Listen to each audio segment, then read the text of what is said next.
नमस्कार मित्रों, आपका स्वागत है हमारे लुप्त संस्कृति यूट्यूब चैनल पर। तो मित्रों, रोज़ की तरह ही हम आपके लिए आज फिर से हाजिर हैं एक नई कहानी के साथ। अगर आप हमारे चैनल पर पहली बार आए हैं तो आपसे मेरा निवेदन है कि हमारे चैनल को सब्सक्राइब करके हमारे लुप्त संस्कृति परिवार का हिस्सा जरूर बने। तो आइए कहानी को स्टार्ट करते हैं। दोस्तों, एक जंगल में दो बकरियां रहती थी। दोनों जंगल के अलग अलग हिस्सों में घास चरने जाती थी। उस जंगल में एक नदी भी बहती थी जिसके बीच में एक बहुत छोटा सा पुल था। इस पुल से एक बार में एक ही जानवर गुजर सकता था। एक दिन दोनों बकरियों के साथ भी कुछ ऐसा ही हुआ।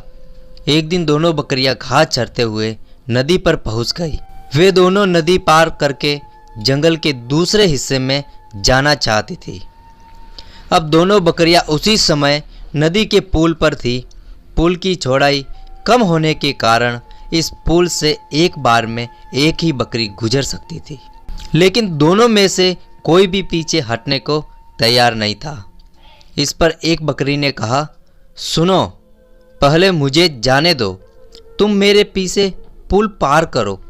उसी समय दूसरी बकरी ने उत्तर दिया, नहीं, पहले मुझे पुल पार करने दो, फिर बाद में तुम पुल को पार करना, समझी? ये बोलते हुए दोनों बकरियां पुल के बीच में पहुंच गई। दोनों एक दूसरे से सहमत नहीं थे। अब बकरियों के बीच खींचतान शुरू हो गई। उनके बीच में झगड़ा शुरू हो गया। बकरी ने कहा, मैं पहले पुल के ऊपर से आई थी, इसलिए मैं पुल को पार करूंगी। तब दूसरी बकरी ने भी तुरंत जवाब दिया, नहीं, मैं पहले पुल के ऊपर से आई थी, इसलिए पहले पुल को पार मैं करूंगी। उन दोनों बकरियों में झगड़ा चल रहा था। इन दोनों बकरियों को यह बिल्कुल भी याद नहीं रहा कि वे चौड़े पुल पर कितने नीचे खड़ी थी। लड़ते लड़ते दोनों बकरियां अचानक नदी में गिर गई। नदी बहुत गहरी थी और उसका बहाव भी तेज था, जिससे दोनों बकरियां उस नदी में डूबकर मर गई। तो दोस्तों, इससे हमको क्या शिक्षा मिलती है?